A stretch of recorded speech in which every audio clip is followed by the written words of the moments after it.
Chapter 16. Monday. I didn't really spend much time thinking about what happened to Newman after that. The rotating door keeps spinning here at the club, and just as we really don't care what happens to a drunk after he walks out the door, so too, we don't think about someone after he's no longer staff here. But no doubt with his ability to sweet-talk gullible managers and supervisors, he's probably working in another gaming venue right now. I'm asking myself the question, what's the worse fate? To leave the industry unceremoniously or to be stuck in it for your whole life? Well, as Red points out in The Shawshank Redemption, the part that counts anyway. The weekends, time passes by and before you know it. Saturday and Sunday are gone too, and then we're back to square one again. I wish I could say that I went out and did amazing, mind-blowing things with my weekend, rock climbing, or even a long bike ride somewhere picturesque, but no such luck. After a draining, exhausting week of dealing with shit from the mug punters, there's not much I feel like doing on my days off already. Now here I am again at the place where all our nightmares begin. Monday. M is for Monday and M is also for mundane, monotonous, mind-numbing and watching as morons are mesmerized by machines, mugging them of their money. Moaning all the time as they make orders for their mochas and swap stories with those around them about their medical problems from their migraines to their mild arthritis and so on and so on. And the government mouthpieces will talk their usual bullshit about harm minimization as they make mountains of cash from the millions of machines multiplying all over the country. M is also for mime and murder, but sadly indulging in these things at work, no matter how annoying the mug punter in question, is typically lands you before a magistrate. And from there, it's off to a stay at a maximum security prison, but at least they don't have pokies in prison. M is also for myopic and macular degeneration because, frankly, you'd have to be fucking blind not to see what these places are doing to people in society in the long run. The mind wanders from my position at the cashier's station as I hand out money to Edith while Kate works the bar in the Keno register next to me. Though Newman is gone now, thanks to him we're stuck with this stupid thing until the lease runs out. And in the meantime, we get on average a few customers a day bugging us for their tickets. Might not be in tomorrow, Edith is saying loudly. Does this woman have any idea about volume? I'm asking myself as I stand there, nodding with a pleasant little fake smile on my face. Yet, I have an appointment with Dr. Friedland in the morning because of my back. It hasn't been the same since that time at the swimming pool, you know. Plus, I've got my granddaughter's recital. I'm so looking forward to that. It'll give me something to take my mind off things for a little while. Did I tell you I mixed up my medication the other day? Almost took twice the dose of my heart medication. Damn near finished me off, that did. Hope springs eternal, I reply with a tight-lipped smile on my face as I hand Edith her winnings and she looks up at me confused. What's that mic, dear? Edith asks and begins playing with her hearing aid yet again. I said, I reply rather loudly, hope you enjoy the recital. Shortly after Edith leaves with her winnings, Kate is beside me shaking her head. You really don't like the old people, do you, Mike? She asks me, and I grin at her. Whatever gave you that idea? I reply flatly. You know, Kate says as she looks out at them all then, someday you'll be old. I just look back at her. That's right, I concede. Someday, but not today. And I wink at her for good measure. Something's going on, Mike, Kate observes then. You seem down about something. What is it? I shrug. I don't know, it's just... And I look out over the gaming floor. What's that feeling called when you wake up and it's like nothing you do ever matters? Like every day just feels the same and you know what's going to happen ahead of time? The same routine over and over and bloody over again? Monday, Kate replies, and elbows me in the ribs for good measure, then walks over to the coffee machine to serve a customer. Yeah, I silently agree, Monday. You bastard. No wonder Garfield hated you so much. George is back to his usual position in the restaurant, always looking intent still and full of concentration on something or other. Still barking orders at the restaurant girls and admonishing them if heaven forbid there's a stain on their uniform somewhere or someone is 2 minutes late or anything is out of place. It's not long before he's back to his old tricks in gaming too, walking up and down the aisles of machines, turning chairs just so here and there as he lines up reserve signs and the little signs on the side of the machines too, so they're all facing the same way. I swear if he wasn't my superior around here and there were no cameras around, I'd slap some sense into him and ask him, what the fuck is wrong with you? And it makes me wonder and ask myself that question I've been asking since I first started working here. Are people capable of change? Looking simply at the mug punters, the answer to the question is a resounding hell no. Change, what a foreign concept. The only change they'll ever know is the 20s and 10s I exchange for their $50 notes here at the cage. I suppose change for the worse is technically some kind of change, but there's not much to be celebrated when a guy goes from being a pack-a-week smoker to a pack a day. Or a junkie graduates from popping pills to mainlining heroin. George's time away, if the grapevine is to be believed, did very little to alter his behaviour or character. Only the setting for his obsessive-compulsive behaviour seemed to change. Rumour is that he rearranged his house from top to bottom to make it more efficient. Apparently, by the 6th time he'd rearranged the living room until he was happy with it, and then rearranged it again, his wife was in near hysterics. I imagine she must have thrown a party of epic proportions when he got the call that he was needed back at the club again. Still, beats the hell out of being stuck with Newman, that's for sure. Better the devil, you know, and all that stuff. We do change over, and I go out onto the gaming floor to mingle with the mug punters as I do my best to avoid lengthy conversations, and by that I mean anything longer than hello, and how are you? But of course, Angry Joe's in attendance, and so that idea goes right out the window. Are the girls coming in again next week? Angry Joe asks as I pass by him. I gotta say that was the most fun I've ever had at a bingo night, Mike.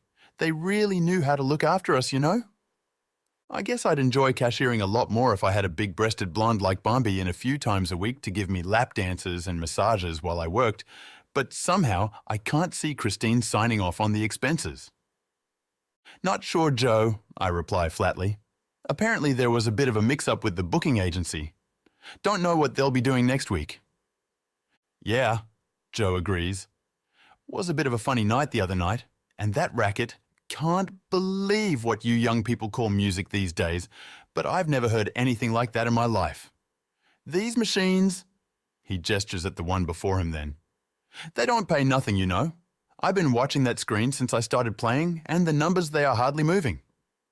What's it going to take to get the maxi jackpot, you think? A miracle, I almost say. But instead, I just shrug. That's the thing with luck, I reply. It's a lot like being struck by lightning. You've just got to be in the right place at the right time. Besides, as somebody told me once, you can be lucky with love or lucky with money, but you can't have both. You've got Adele, so what are you complaining about? Joe laughs for a moment and then leans in close. Just between us, he whispers conspiratorially. I would swap her for that blonde girl from the other night if I had the money. I'm thinking to myself, so that's what he's saving for. Well, I suppose it's nice to have goals, but having seen Angry Joe myself, I'm guessing it'd take a lot of money indeed for him to buy the company of a girl like Bambi, even if only for a couple of hours. Can I get you a coffee then, Joe? I ask, as an excuse to get away from him for a little while. I'll have an espresso, Joe says, and nods his head. You know, one of my special ones. Of course, I think to myself. And by special, he obviously means one of his cheapskate getting the booze for free ones since he's here spending money, he basically gets whatever he wants. This is not the way you run a business, I'm thinking to myself back at the coffee station as I make up his special coffee, not the way at all. Bending to every customer's whim and fancy for fear of losing their patronage. I mean, after all, they are junkies. They'll come back regardless of how they're treated, I think. You don't see drug dealers offering a free coffee to every 2-bit junkie off the street who buys a tenth of their merchandise, because they know, ultimately, it's the addiction, not loyalty, that keeps their customers coming back for more and more. Since after I deliver Angry Joe his coffee, I have some rare, quiet time out on the floor when machines aren't breaking or emptying of coins, and the mug punters aren't bothering me with endless coffee orders, I have some time to think to myself. So I think of what things would be like if I was running a gaming venue. The imagination goes into overdrive. I picture myself in a nice suit and tie, stepping through the front doors with a real smile on my face. The mug punters would all be in attendance, but they wouldn't be complaining about the machines not paying out basically because they wouldn't have enough breath to talk. I'd walk past the Big M on a treadmill in front of her favourite machine as her fat, pudgy little fingers struggled to press the buttons. Such a struggle, the Big M would say, with her breathing laboured as she pressed the spin button again. Yes, I'd reply simply, with a happy smile. But it's cutting down on our electricity costs for one. It's also reducing our carbon footprint because we at the club really care about the environment. More important, Millie, just think of all the calories you're burning trying to get that jackpot. I'm telling you, kinetically powered pokey machines are the future.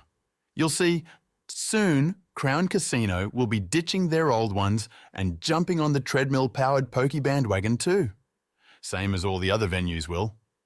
The Big M's breathing will become heavier and more forced.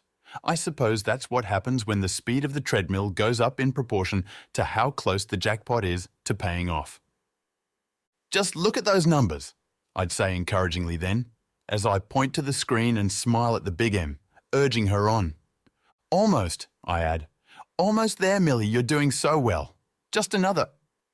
But just then, the Big M clutches at her chest, freezes in place, and whirs off the edge of the treadmill to collapse on the floor rather unceremoniously. Such a shame, I'd say as I leant over her, then tapped the screen. And you were so close too, Millie. Oh, look, it's paying out. Well, that's... Millie? Oh, shit. We're going to need a crash cart here. And I pull out my walkie-talkie. We got a code blue here, I say into it as I feel for a pulse. Walking around the machines, I'd spot some of the other modifications as well. Those little subliminal messages that would appear ever so briefly and flicker on the screens in between spins. The white letters on a black background displaying messages like, "This is your life and it's ending 1 minute at a time." Or don't you have anything better to do? Still others would read, "There goes the rent money or look at you, you're fucking pathetic." The mug punters would look, unable to believe their eyes at the screen, and the messages would continue as they kept on feeding their precious machines. 4:30 would arrive, and so too would a busload of school kids that I would happily escort around the venue from machine to machine. "See, kids?" I'd ask them as they looked at the bitter old farts in surprise and wonder.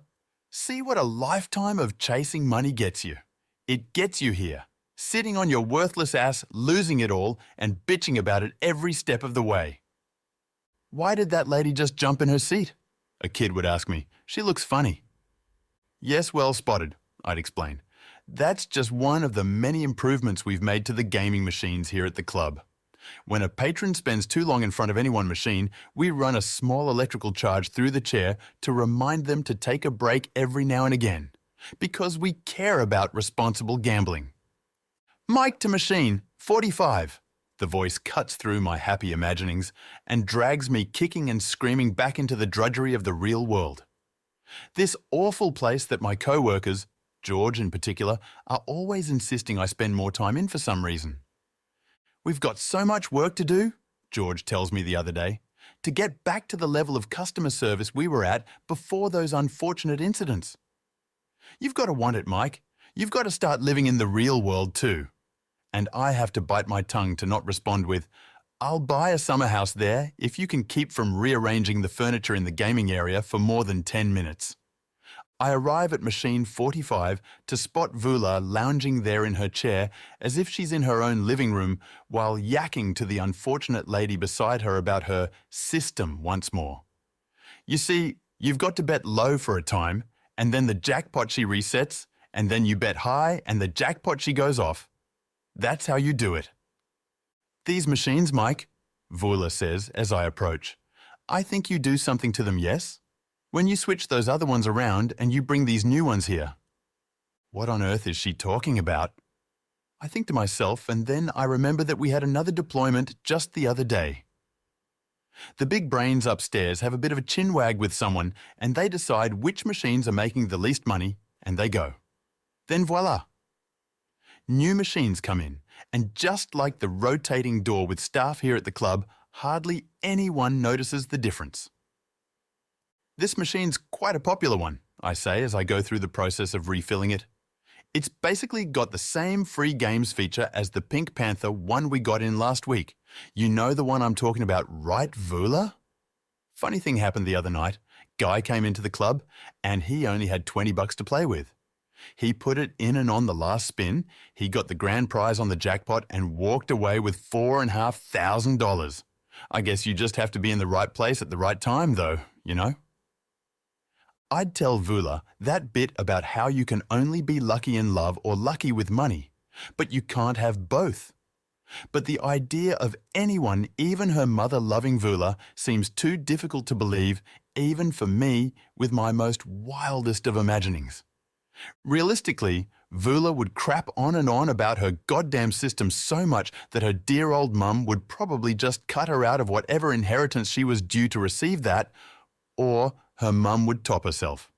Back at the coffee machine, I pour coffee through the same filter 4 times for Katrina. And though it smells to me like the watery substance sometimes found at the bottom of the trash bin after you remove a full bag that's obviously split, and though the milk I used has been there since the morning shift started, and the coffee looks about as appealing as Katrina herself probably looks to a single male, she still says wonderful, "Thank you so much," as I give it to her. Bitch. Isn't Luke supposed to be coming in today? I ask Kate, and she just laughs a little at this question for some reason. Didn't you hear? She asks me, and I shake my head. Luke quit the other day, posted some big rant on the club's website about how this place has really gone to the dogs, and how that Newman guy was the final straw. He also said it was totally unfair what Christine said to him, that he wasn't the supervisor the other night, and that it was all Newman's fault, and he should have been there, so nothing like that could have happened in the first place. Oh yeah, and he called Christine a stupid slut for hiring Newman. Couldn't believe it when I read that. Apparently he mailed in his uniform so he wouldn't have to come in again. Oh, I say, feeling a little deflated then. I heard Christine talk to you both, Kate says to me then. You didn't get in too much trouble, did you? I just shake my head in disappointment. Technically no, I reply. I managed to tell her that we were both so busy we didn't have time to call her, but still she said I was basically down to my last warning around here. As I say this, I look around for Christine in case she's watching. Somehow, these days, as per usual, she's always in the background ready to pounce with a lecture when least expected. I pause here a moment and reflect and find myself cursing the rotating doors of the club on this particular occasion. Because they just spin and keep on spinning, and every now and again someone comes in who is actually good and they take one look around at this bloody place and before you know it, they're on the way out. Luke was a bit of an anomaly around the club, someone who had other things to talk about besides work, who was genuinely easygoing and treated pretty much everyone as equals and with the same respect. No wonder he didn't last. I'm standing over at the coffee machine getting a few things ready like an automaton as I see the tailored suit on the other side of the bar approaching. Julius is back as ridiculous as ever. He has this pencil-thin moustache, a monocle in one eye, and an even more pretentious look on his face than usual, if that's at all possible. Amazingly looks wise, it's as though nothing has changed.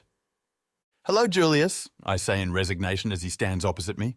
It's an absolute pleasure to be back at the club, Mike, Julius says, as he looks around the place as if everyone is about to crowd around him and give him 3 cheers. Tosser.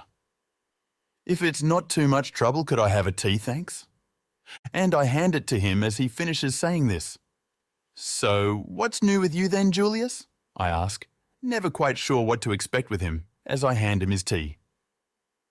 You know, Julius replies, it's funny you should say that, Mike, because you'll never guess who I ran into during my recovery. Go ahead, guess.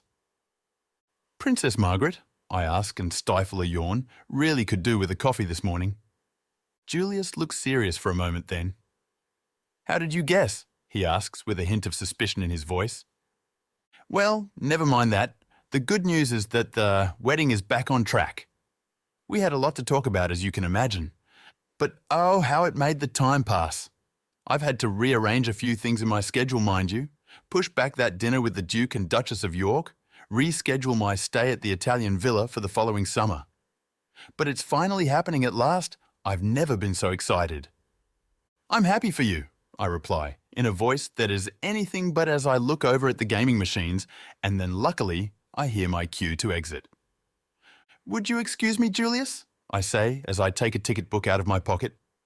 I think I hear a payout and I really should attend to that. I'm sure we'll discuss this again.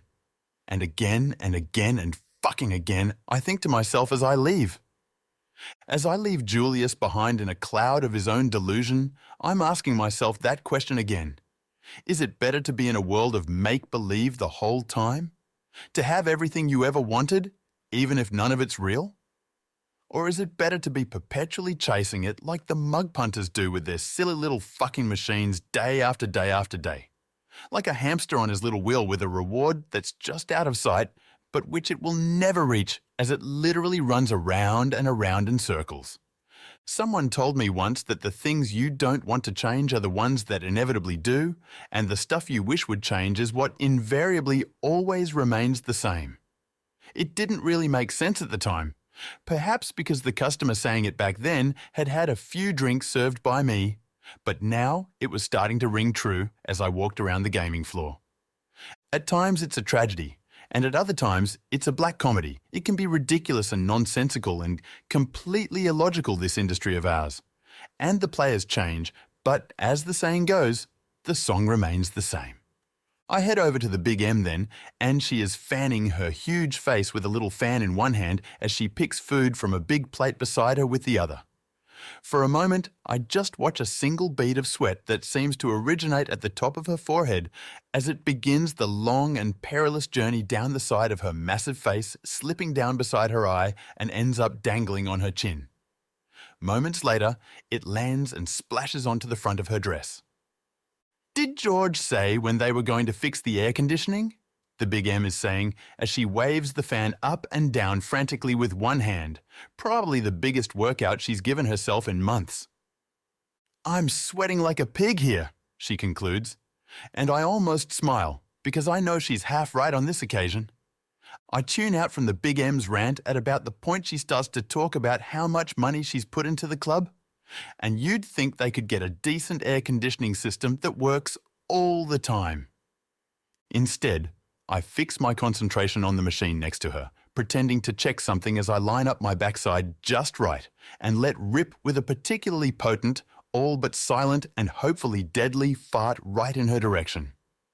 It certainly smells as bit stuffy in here, I comment as I shuffle away, trying hard to stop myself grinning. And I managed to sneak a look at my roster for the week ahead earlier and was not surprised to find I'd been given all the shitty shifts as per bloody usual. I'm not even sure how much of that is as a punishment for the disastrous night we had last bingo night with Newman, and how much of it is just the routine. But after you're on the ground black and blue from a beating, what's a few more kicks, I suppose? Hell, you barely even feel the last ones. Walking past the smoking room, I see Julius banging on and on about something as another mug punter sits in the corner of the room smoking and reading the paper. Again, as I think of the subject of change, I have a bit of an epiphany. It's not change or the lack of it that upsets me. It's the fact that there's so little in our world and in the world of gaming that I can personally change.